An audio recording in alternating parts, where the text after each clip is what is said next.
মানুষ যে কোনো নেক কাজই করুক না কেন, মানুষের প্রতিটি নেক কাজের জন্য বিভিন্ন সওয়াব এবং প্রতিদান রয়েছে, যা দ্বারা আল্লাহ তাআলা তার প্রিয় বান্দাদেরকে পুরস্কৃত করবেন। কিন্তু রোজার বিষয়টি হলো এর ব্যতিক্রম। রোজার অন্যান্য প্রতিদানের পাশাপাশি আল্লাহ তাআলার পক্ষ থেকে একটি অতুলনীয় ঘোষণা রয়েছে। রাসূল করিম সাল্লাল্লাহু আলাইহি ওয়াসাল্লাম ইরশাদ করেছেন,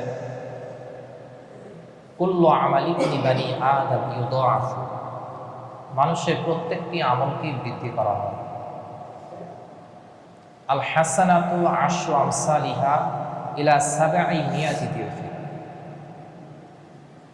একটি নেকিকে 10 গুণ থেকে ক্ষেত্র বিশেষে 700 গুণ পর্যন্ত বৃদ্ধি করে দেওয়া হয়। সুবহানাল্লাহ। ক্বালা আল্লাহু আযজা ওয়া জাল্লা, আল্লাহ তাআলা বলেন, ইল্লা সাওম, কিন্তু রোজার বিষয়টি হলো এর ব্যতিক্রম। ফাইন্নাহু লি ওয়া আনা আজজি, কারণ এই রোজাটা একমাত্র আমার জন্যই রাখা হয় এবং আমি নিজেই এই রোজার প্রতিদান প্রদান করব। সুবহানাল্লাহ। সম্মানিত সুধী, এই হাদিসের মধ্যে একটা বিষয় লক্ষণীয়, সেটা হলো আল্লাহ পাক রব্বুল আলামিন প্রতিটি নেক কাজের জন্য সওয়াবকে নির্দিষ্ট করেছে, নির্ধারণ করেছে, আর সওয়াবের সেই পরিমাণ হলো 700 গুণ পর্যন্ত। আল্লাহ তাআলা যাকে চাইবেন তাকে এর চাইতেও বেশি দিতে পারে, কিন্তু রব্বুল আলামিন রোজার সওয়াব কতটুকু হবে এটা নির্ধারণ করে দেননি। সুবহানাল্লাহ বলবেন না? আল্লাহ পাক রব্বুল আলামিন এই রোজা প্রতিদান কতটুকু দেবেন এটা একমাত্র আল্লাহ তাআলা নিজেই জানেন, কোনো ব্যক্তি জানে না। এজন্য আল্লাহ তাআলা ইল্লা সাওম, রোজার ব্যতিক্রম, আল্লাহ তাআলা কি বলছেন? ইল্লা সাওম, অন্য যত ইবাদত আছে ওইগুলা হিসাব আলাদা, ওইগুলোর জন্য সওয়াব নির্ধারণ করা আছে, কিন্তু আল্লাহ বলছেন ইল্লা সাওম, কিন্তু রোজার ব্যতিক্রম, রোজার জন্য কোনো সওয়াব নির্ধারণ নাই, অগণিত বেসমার সওয়াব দেওয়া হবে। সুবহানাল্লাহ। রোজার জন্য কি দেওয়া হবে? বেসমার সওয়াব দেওয়া হবে, যেটা আপনি গণনা করে শেষ করতে পারবেন। কোনো মানুষ বলতে পারবে না রোজার প্রতিদান কতদিন আল্লাহ তাআলা। অথবা এর একটা ব্যাখ্যা এটাও হতে পারে যে রোজাটা হলো মূলত ধৈর্য ধারণের একটা ফলস্বরূপ। সুবহে সাদিক থেকে নিয়ে সূর্যাস্ত পর্যন্ত একজন রোজাদার ব্যক্তিকে পানাহার এবং স্ত্রীর সহবাস, খারাপ কাজ ইত্যাদি থেকে বিরত থাকতে হয়, ঠিক কি না? এটা তার জন্য একটা ধৈর্য না? এটা ধৈর্য ধারণ করা হয়। তো রোজা যেহেতু ধৈর্য ধারণের একটা ফলস্বরূপ, আর এই ধৈর্য ধারণকারীদের সম্পর্কে আল্লাহ তাআলা কোরআনুল কারীমের মধ্যে বলেছে, ইন্নামা ইউওয়াফাস সাবিরুনা আজরুহুম বিগাইরি হিসাব, যে ধৈর্য ধারণকারীগণ অগণিত বেসুমার সওয়াবের অধিকারী হবে। সুবহানাল্লাহ। তাহলে রোজাদারদের সওয়াব কম না বেশি? বেশি। এর পরিমাণ নির্দিষ্ট আছে? নির্দিষ্ট নাই। এই পরিমাণ একমাত্র কে জানে? আল্লাহ তাআলা জানে। ফাইন্নাহু লি ওয়া আনা আজজি, রোজাটা হলো আমার জন্য, আমি নিজেই রোজার প্রতিদান দেব। একটু লক্ষ্য করেন, নামাজ কার জন্য করা হয়? যাকাত কার জন্য দেওয়া হয়? হজ কার জন্য করি? আমরা আল্লাহর জন্য করি। সকল ইবাদতই আল্লাহর জন্য করা হয়। রোজা যেমন আল্লাহর জন্য করা হয়, ঠিক তেমনি ভাবে নামাজ, হজ, যাকাত সহ যত নেক কাজ আছে সবকিছুই আমরা আল্লাহ তাআলার জন্যই করে থাকি। কিন্তু আল্লাহ তাআলা এই হাদিসের মধ্যে, এই হাদিসে কুদসির মধ্যে কেবলমাত্র রোজাটাকেই নিজের জন্য নির্দিষ্ট করে নিলেন, বললেন যে রোজার ব্যতিক্রম, রোজাটা আমার জন্য। এর মানে বুঝতে পারছেন রোজার কত গুরুত্ব আল্লাহর কাছে? মূলত সব ইবাদতই আল্লাহ তাআলার জন্য করা হয়। রোজা যেমন করা হয় ওগুলোও করা হয়, কিন্তু আল্লাহ তাআলা রোজাকে নির্দিষ্ট করলেন অন্যগুলোর থেকে রোজাকে নির্দিষ্ট করার দ্বারা রোজার এক প্রকার বিশেষত্বকে আল্লাহ তাআলা প্রমাণ করলেন। সুবহানাল্লাহ। এজন্য রোজা কি হেলায় ফেলায় ছেড়ে দিলে হবে? বলেন, অবহেলা করলে চলবে? ইয়া আইয়ুহাল্লাযীনা আমানু কুতিবা আলাইকুমুস সিয়াম কামা কুতিবা আলাল্লাযীনা মিন ক্বাবলিকুম লাআল্লাকুম তাত্তাকুন। আল্লাহ তাআলা সূরা বাকারায় বলছেন, হে ঈমানদারগণ, তোমাদের উপর রোজাকে ফরজ করে দেওয়া হয়েছে যেভাবে তোমাদের পূর্ববর্তীদের উপর ফরজ করে দেওয়া হয়েছে। লাআল্লাকুম তাত্তাকুন, রোজার উদ্দেশ্য হলো তাকওয়া অর্জন করা, মুত্তাকী হওয়া, খোদার ভয় অর্জন করা। সম্মানিত সুধী, এই হাদিস থেকে আমরা জানতে পারলাম আল্লাহ তাআলা রোজার অগণিত বেশুমার সওয়াব এবং প্রতিদান প্রদান করবেন। সহিহ বুখারীর একটি হাদিসে এসেছে, আল্লাহ রাসূল সাল্লাল্লাহু আলাইহি ওয়াসাল্লাম ইরশাদ করেন, মান সামা রমাদান ঈমানান ওয়া ইহতিসাবান গুফিরা লাহু মা তাকদ্দামা মিন যামবি। যে ব্যক্তি পূর্ণ বিশ্বাস সহকারে সওয়াবের আশায় রমাদানুল মুবারকের রোজাগুলো রাখবে, আল্লাহ তাআলা তার পূর্ববর্তী সকল গুনাহকে ক্ষমা করে দেবেন। সুবহানাল্লাহ। আমি হাদিসের যে অর্থ বলেছি, এই অর্থের প্রতি একটু খেয়াল রাখতে হবে। মান সামা রমাদান ঈমানান ওয়া ইহতিসাবান, এই রোজা কোনো বিধর্মী রাখলে সওয়াব পাবে? যার অন্তরে ঈমান আছে তারে রাখতে হবে। আহলে কিতাব যারা আল্লাহ তাআলাকে বিশ্বাস করে কিন্তু রাসূলুল্লাহ সাল্লাল্লাহু আলাইহি ওয়াসাল্লামকে নবী হিসেবে স্বীকৃতি প্রদান করে না, তারা যদি এই রোজা রাখে তারা কি সওয়াব পাবে? কথা বলেন। ইসলামের পূর্বে আহলে কিতাবের যে ধর্ম ছিল এটা আল্লাহর কাছে গ্রহণযোগ্য ছিল, কিন্তু ইসলাম যখন এসেছে তখন সকল ধর্ম রহিত হয়ে গেছে, ঠিক কিনা? তো এখন আহলে কিতাব অধিকারী কোনো ব্যক্তি যদি রমাদানুল মুবারকে এই রোজাগুলো রাখে, আল্লাহ তাআলা কিন্তু তাদেরকে এই প্রতিদান দেবেন না। আল্লাহ তাআলা এই হাদিসের মধ্যে ঈমানের শর্ত করেছেন যে একজন মুমিন ব্যক্তি যদি পূর্ণ ঈমানের সহিত আমি আল্লাহর উপর ঈমান এনে রাসূলুল্লাহ সাল্লাল্লাহু আলাইহি ওয়াসাল্লামের উপর ঈমান রেখে সওয়াবের আশায়, কিসের আশায়? সওয়াবের আশায় যদি রোজা রাখে, তবে আল্লাহ রাসূল বলেন যে আল্লাহ তাআলা তার পূর্বের সমস্ত গুনাহ ক্ষমা করে দেন। সুবহানাল্লাহ। রমজান মাসে একটা সুবহানাল্লাহ বললে সুবহানাল্লাহ কি একটাই থাকবে না বৃদ্ধি হবে? হ্যাঁ, তো এই রমজান মাসে তো সুবহানাল্লাহ বলতে আমরা কার্পণ্য করি, তাহলে কি চলবে? অন্য মাসে নাই বললাম, এই রমজান মাসে একটু বলি, একটু বেশি বেশি বলার চেষ্টা করি। তো সম্মানিত সুধী, কিছু সুফি শ্রেণীর মানুষ আছে যারা বলেন যে প্রত্যেকটা ইবাদত একমাত্র আল্লাহ তাআলার সন্তুষ্টির জন্যই হতে হবে। এই ইবাদতের মধ্যে তারা সওয়াবের আশা রাখাকে মন্দনীয় বলে থাকে, মন্দ বলে থাকে। সালাত একমাত্র আল্লাহ সন্তুষ্টির জন্য আদায় করছি, এখানে সওয়াবের নিয়ত করা যাবে না, তাদের বক্তব্য। রোজা একমাত্র আল্লাহ তাআলার জন্যই করতেছি, রোজা একমাত্র আল্লাহ তাআলার জন্য রাখতেছি, এখানে সওয়াবের নিয়ত করা যাবে না। কিছু সুফি শ্রেণীর মানুষ এই ইবাদতগুলোর মধ্যে রোজা সহ যত ইবাদত আছে এই ইবাদতগুলোর মধ্যে সওয়াবের নিয়ত করাকে বন্ধ বলে থাকে। কিন্তু সঠিক কথা হলো, রোজা সহ যত ইবাদত আছে প্রত্যেকটা ইবাদতের ক্ষেত্রে আল্লাহ সন্তুষ্টির সঙ্গে সঙ্গে আমরা সওয়াবের আশাও করতে পারি। এটা স্বয়ং আল্লাহ রাসূল সাল্লাল্লাহু আলাইহি ওয়াসাল্লাম আমাদেরকে শিক্ষা দিয়েছেন। কি বলেছে? ঈমান ওয়া ইহতিসাবা, ঈমান থাকতে হবে, সওয়াবের নিয়ত করতে হবে।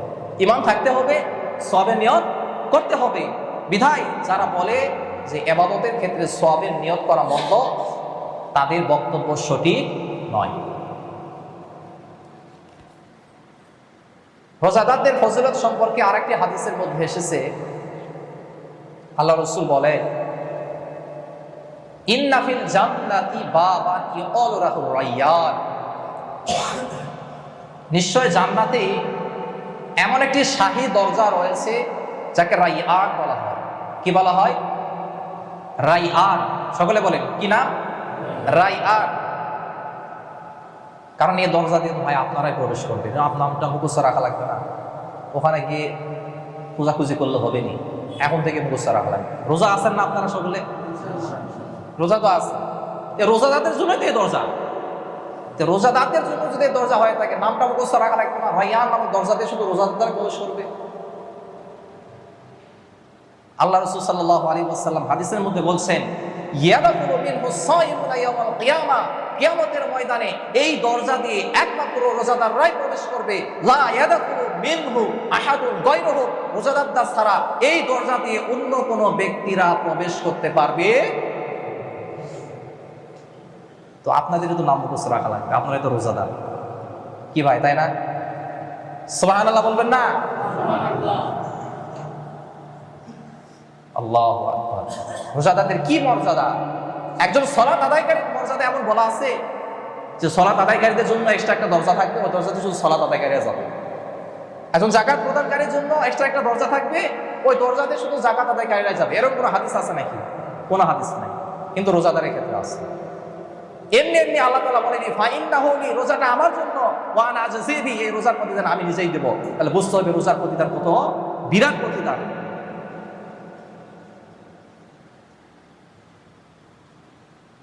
মুহতারাম হাজিরিন, অন্য আরেকটি হাদিসের মধ্যে এসেছে আসসিয়ামু জুন্নাতুন ওয়া হিসনুন হাসিনুন মিনান নার, রোজা হলো জাহান্নামের আগুন থেকে পরিত্রাণের একটি দুর্গ এবং ঢাল। অর্থাৎ মানুষ আত্মরক্ষা করার জন্য ঢাল ব্যবহার করে কিনা? যুদ্ধের ময়দানে মুজাহিদরা, সৈনিকরা নিজেদের আত্মরক্ষার জন্য ঢাল ব্যবহার করে থাকে। তো আপনি কিয়ামতের ময়দানে জাহান্নামের আগুন থেকে নিজেকে রক্ষার জন্য ঢাল হিসেবে ব্যবহার করবেন রোজাকে। কি ব্যবহার করবেন? রোজাকে ব্যবহার করবেন। এজন্য বলা হয়েছে যে রোজা হলো জাহান্নামের আগুন থেকে পরিত্রাণের একটি ঢাল বা ঢাল। এবং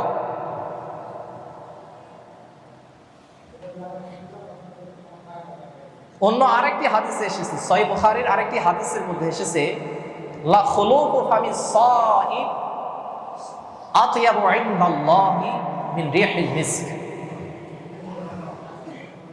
রোজাদার ব্যক্তির মুখের দুর্গন্ধ আল্লাহ সুবহানাহু ওয়া তাআলার কাছে মিশকে আম্বরের সুগন্ধির চাইতেও অনেক বেশি উত্তম।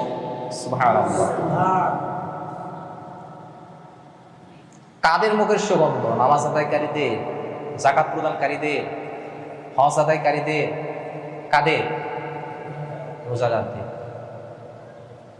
খেয়াল করছেন? কাদের বলেন? কাদের? রোজাদারদের।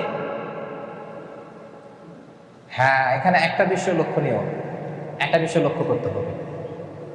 রোজাদারদের মুখের কোন দুর্গন্ধ আল্লাহ তাআলার কাছে মিশকে আম্বরের চাইতে অধিক উত্তম? যেই দুর্গন্ধ পানাহার না করার কারণে রোজাদার ব্যক্তির পাকস্থলী থেকে যে দুর্গন্ধটা বের হয়, এই দুর্গন্ধ। দাঁত এবং মুখ পরিষ্কার না করার কারণে যে দুর্গন্ধের সৃষ্টি হয়, এই দুর্গন্ধ না। বিষয়টা কি বুঝতে পেরেছেন? তাহলে রোজাদার ব্যক্তি অবশ্যই দাঁত এবং মুখ পরিষ্কার করবে এবং এ বিষয়ে সচেতন থাকবে। হাদিস শুনেছেন যে রোজাদার ব্যক্তির মুখের দুর্গন্ধ মিশকে আম্বরের চাইতে আল্লাহর কাছে বেশি প্রিয়। এই জন্য দাঁত মাজা বন্ধ করে দিচ্ছে, দাঁত পরিষ্কার করা বন্ধ করে দিচ্ছে, মেসওয়াক করা বন্ধ করছে। এমন করা যাবে? এমন করা যাবে না, খেয়াল রাখতে হবে। অনেকে ভুল বুঝেন এটা। তো মুহতারাম হাজিরিন, আমি বয়ানের শুরু থেকে এখন পর্যন্ত রোজাদারদের ফজিলত সম্পর্কে যে কয়টি হাদিস উল্লেখ করেছি, এই কয়টি হাদিসে রোজাদারদের যে ফজিলত বর্ণনা করা হয়েছে, এই ফজিলতগুলো একজন রোজাদার তখনই পাবে যখন সে তার রোজার পরিপূর্ণ হককে আদায় করবে। যখন একজন রোজাদার তার রোজার পরিপূর্ণ হককে আদায় করবে। আর রোজার পরিপূর্ণ হক আদায় করার জন্য ঠিক যেমনই ভাবে পানাহার এবং স্ত্রী সহবাস থেকে বিরত থাকতে হয়, ঠিক তেমনি ভাবে রোজা অবস্থায় মন্দ কথা বলা, মিথ্যা কথা বলা, মন্দ কাজ করা, মন্দ কাজে জড়ানো, ধোঁকা, প্রতারণা সহ যাবতীয় খারাপ কাজ থেকে বিরত থাকতে হবে। একজন ব্যক্তি ফজর থেকে নিয়ে সূর্যাস্ত পর্যন্ত পানাহার স্ত্রী সহবাস থেকে বিরত থাকছে, কিন্তু দিনের বেলায় আরেকজনকে কঠোর কথা বলছে, মিথ্যা কথা বলছে, ব্যবসা বাণিজ্যের মধ্যে একজনের ধোঁকা দিচ্ছে, আরেকজনের থেকে বেশি টাকা নিচ্ছে, যে কোনো একটা খারাপ কাজ করছে। তো এর সম্পর্কে আল্লাহ রাসূল বলেন, মাল্লাম ইয়াদা ক্বাওলা যুর ওয়াল আমালা বিহি ফালাইসা লিল্লাহি হাজাতুন ফি আন ইয়াদা তাআমাহু ওয়া শারাবাহু, যে ব্যক্তি রোজা অবস্থায় মন্দ কথা বলা এবং মিথ্যা কথা বলা এবং মন্দ কাজে জড়ানো থেকে নিজেকে বিরত রাখলো না, আল্লাহ পাক রব্বুল আলামিনের নিকটে তার এই পানাহার পরিত্যাগ করার কোনো গুরুত্ব নাই, কোনো গুরুত্ব নাই। অর্থাৎ এই সিয়ামের পরিপূর্ণ হক আদায় না করার কারণে সে কেবল তার ফরজ যে জিম্মাদারি ছিল এই ফরজ জিম্মাদারি থেকে সে মুক্ত হবে, কিন্তু যে আল্লাহ তাআলা যে সওয়াবের ওয়াদা করেছেন সওয়াবের অধিকারী সে হবে না। তাহলে এই পরিপূর্ণ সওয়াব পেতে হলে রমাদানুল মুবারকের প্রতিটা সিয়ামের পরিপূর্ণ হক আদায় করতে হবে। আর রমাদানুল মুবারকের প্রতিটি রোজার পরিপূর্ণ হক আদায় করার জন্য আমাদের রোজা অবস্থায় যাবতীয় মন্দ কাজকে বর্জন করতে হবে। করবো তো ইনশাআল্লাহ? রোজা অবস্থায় ব্যবসায়ী ভাইয়েরা যারা আছে, ব্যবসার মৌসুম, ক্রেতা যারা আছে তাদেরকে ধোঁকা দেবেন না, তাদের সঙ্গে প্রতারণা করবেন না। তাফসীরে জালালাইনের মধ্যে আসছে যে বাজারের মধ্যে একটা শয়তান থাকে, যে শয়তান ব্যবসায়ী ভাইদের সবসময় এই প্রবঞ্চনা দিতে থাকে, তুমি অমুক জিনিস সম্পর্কে মিথ্যা কসম করে ক্রেতার কাছে বিক্রি করো, তাহলে বেশি দাম পাবা। একটু খেয়াল করে দেখবেন আপনারা। অধিকাংশ না হলেও এমন অনেক ব্যক্তিকে আমরা পেয়ে থাকি যারা রমজান মাস সহ অন্যান্য মাসে যখন তাদের কাছে জিনিসপত্র কেনার জন্য যাওয়া হয়, তো তখন তারা মিথ্যা কসম করে জিনিস দেন, বিভিন্ন মিথ্যা প্রলোভন থেকে জিনিস দিয়ে উল্টাপাল্টা গ্যারান্টি দিয়ে দিন। ওই যে শয়তান একটু লাড়া দিছে আর সেও লড়ছে, ঠিক কিনা? এই জন্য ব্যবসায়ী ভাইরা খুব সাবধান। নেকি অর্জনের মাসে, ফজিলত অর্জনের মাসে গুনাহ থেকে বিরত থাকার চেষ্টা করুন। নেকির কাজ করতে না পারলেও গুনাহ করবেন না। আল্লামা ফরিদউদ্দিন আত্মর রাহিমাহুল্লাহ বলেন, ওয়াতে নেকি নাদারি বদমকুন বরউজুদে খসে তম্বে হদমকুন। হে বৎস, তুমি যদি নেকির কাজ করতে নাও পারো, কমপক্ষে গুনাহ করো না, গুনাহ থেকে বেঁচে থাকো। গুনাহ থেকে বেঁচে থাকাই হলো একটা নেকি। গুনাহ থেকে বেঁচে থাকাই কি নেকি। আল্লাহ তাআলা আমাদের সবাইকে তৌফিক দান করে। তো রমাদানুল মুবারকে রোজার পাশাপাশি একজন রোজাদার ব্যক্তি যখন সারাদিন রোজা রাখে, সারাদিন রোজা রাখার পরে রোজাদার ব্যক্তির একটা আনন্দের মুহূর্ত থাকে। সে আনন্দের মুহূর্ত কখন, কে বলতে পারবে? সারাদিন রোজা রাখার পরে কখন আনন্দের মুহূর্ত বলেন? ইফতারের সময়। সারাদিন কষ্ট করে রোজা রাখার পরে যখন ইফতারের সময় ঘনিয়ে আসে, তখন রোজাদার ব্যক্তির মন প্রফুল্ল হয়ে যায়, খুশি হয়ে যায়, আনন্দিত হয়ে যায়। এজন্য হাদিসের মধ্যেও বলা হয়েছে, লিস-সাইমি ফারহাতানি, ফারহাতুন ইনদা ফিতরিহি ওয়া ফারহাতুন ইনদা লিকাই রাব্বিহি। রোজাদার ব্যক্তিদের জন্য দুইটি খুশির মুহূর্ত আছে, আনন্দের মুহূর্ত আছে।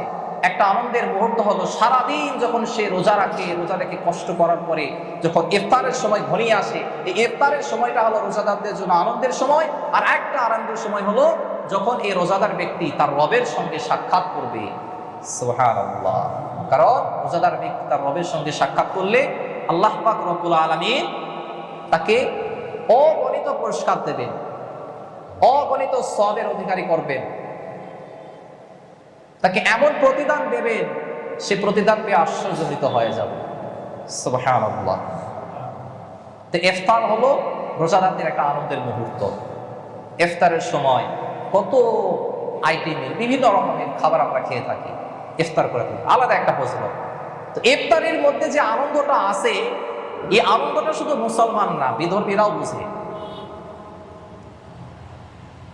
আমার নিজের স্বচক্ষে দেখা, বিধর্মীরাও অনেক সময় ইফতারের আয়োজন করে।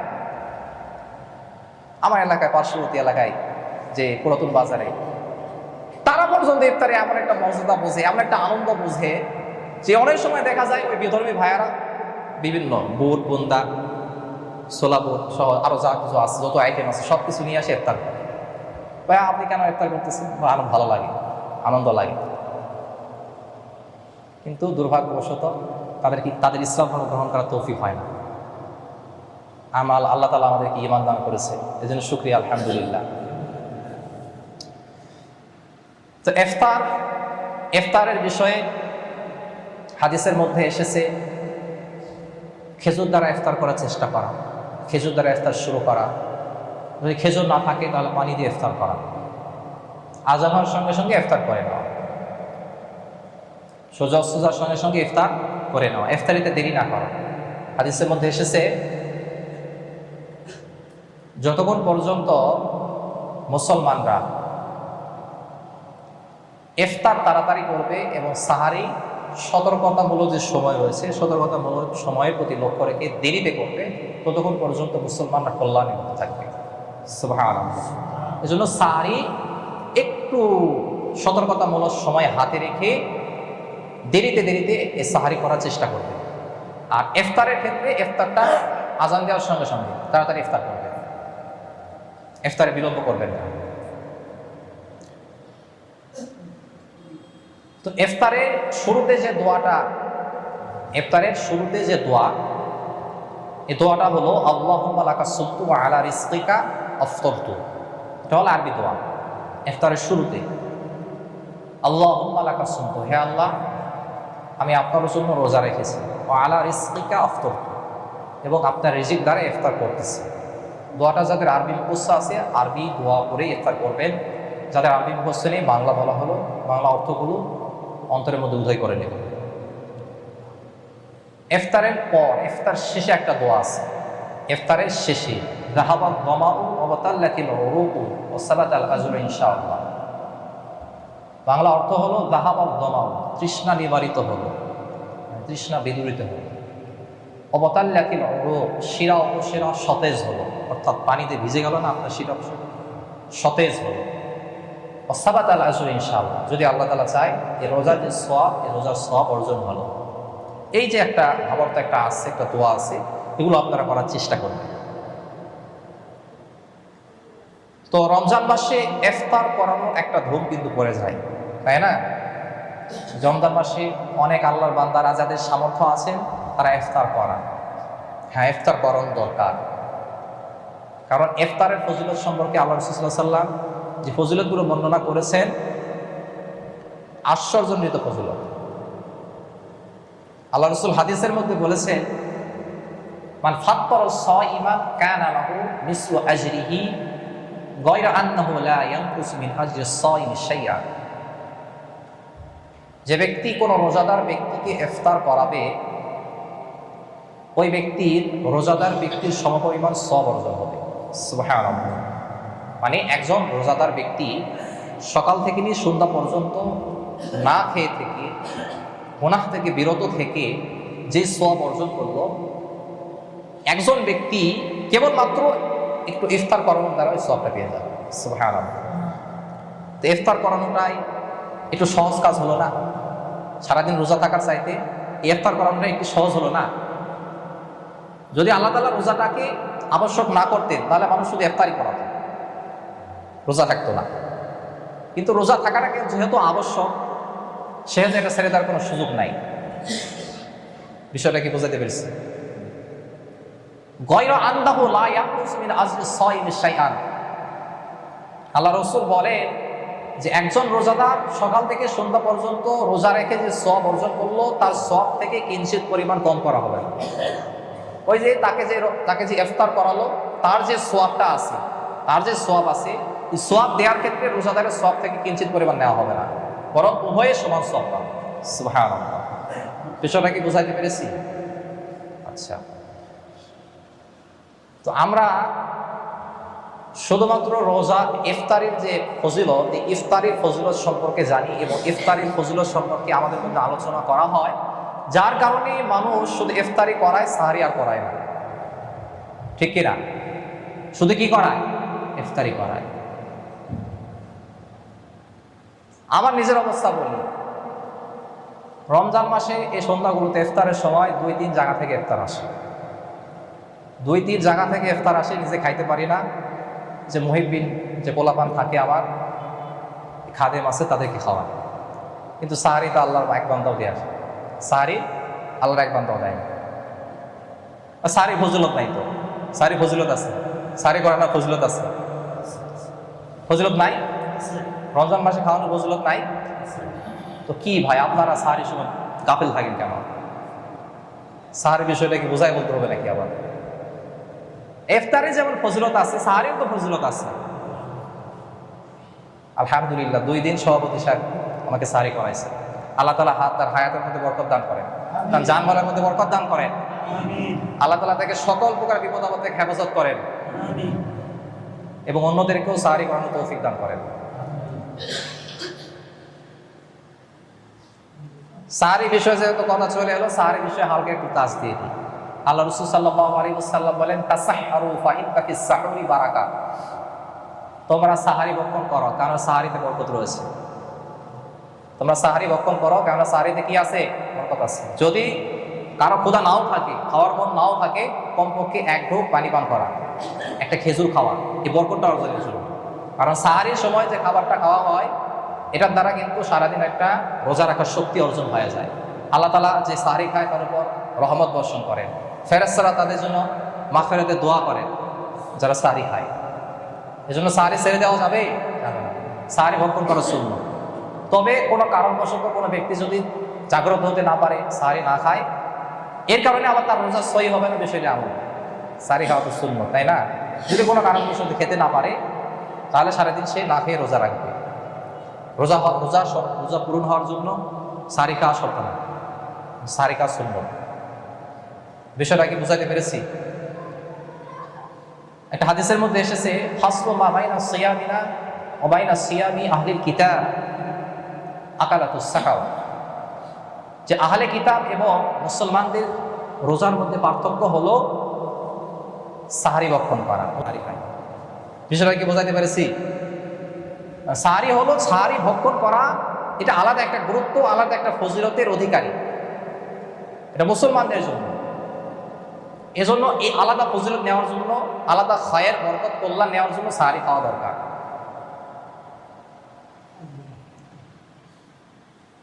তারাবি, ও হ্যাঁ, সাহারির একটা বিষয় বলে নেই।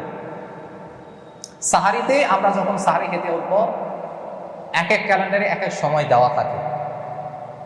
তো যে ক্যালেন্ডারে যে সময়গুলো দেওয়া থাকে, অনেক ক্যালেন্ডারে সতর্কতামূলক সময় যুক্ত করা থাকে, অনেক ক্যালেন্ডারে সতর্কতামূলক সময় যুক্ত করা থাকে না। যেগুলোতে সতর্কতামূলক সময় যুক্ত করা থাকে এগুলোর হয়তো সাহারির সময় হওয়ার পরও খাওয়ার সুযোগ থাকে ফজর আগ পর্যন্ত, কিন্তু যেগুলোতে সতর্কতামূলক সময় যুক্ত করা থাকে না সেগুলোতে খাওয়া তো ঠিক না, কারণ রোজাটা সন্দিহান হয়ে যায়।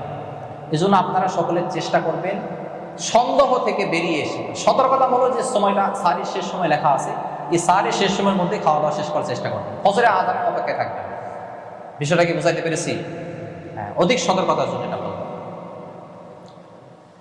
আর অনেকেই সাহারি এবং সেহরি, সাহারি এবং সেহরি এই দুইটা শব্দ উচ্চারণে উলটপালট করে থাকি।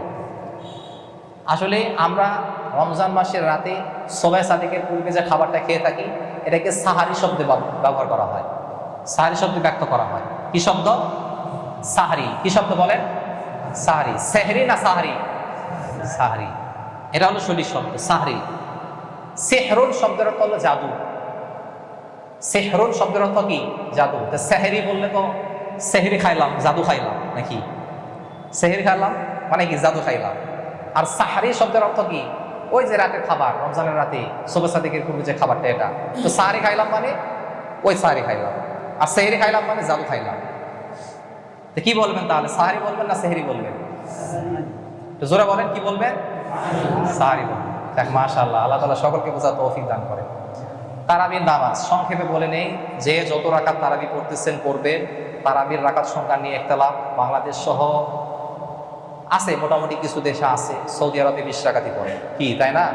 তো যে 8 রাকাত পড়েন আর 20 রাকাত পড়েন, কিন্তু তারাবির নামাজকে ছেড়ে দেওয়া যাবে না, ঠিক কিনা?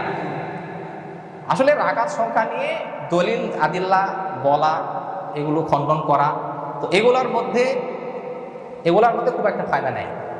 যে 8 রাকাত পড়ে ওর যতই দলিল দেন ওই 20 রাকাত পড়বে, যে 20 রাকাত পড়ে ওর যতই দলিল দেন 8 রাকাত পড়বে, ঠিক কিনা? তো দলিল আদিল্লা দিয়ে কোনো লাভ নেই। যে যেটাই পড়তেছেন পড়েন, যে 20 পড়তেছেন 20, যে 8 পড়তেছেন 8, যে আহলে হাদিস ঘরানা সে আহলে হাদিসের অনুযায়ী আমল করবে, যে হানাফি ঘরানা সে হানাফি অনুযায়ী আমল করবে।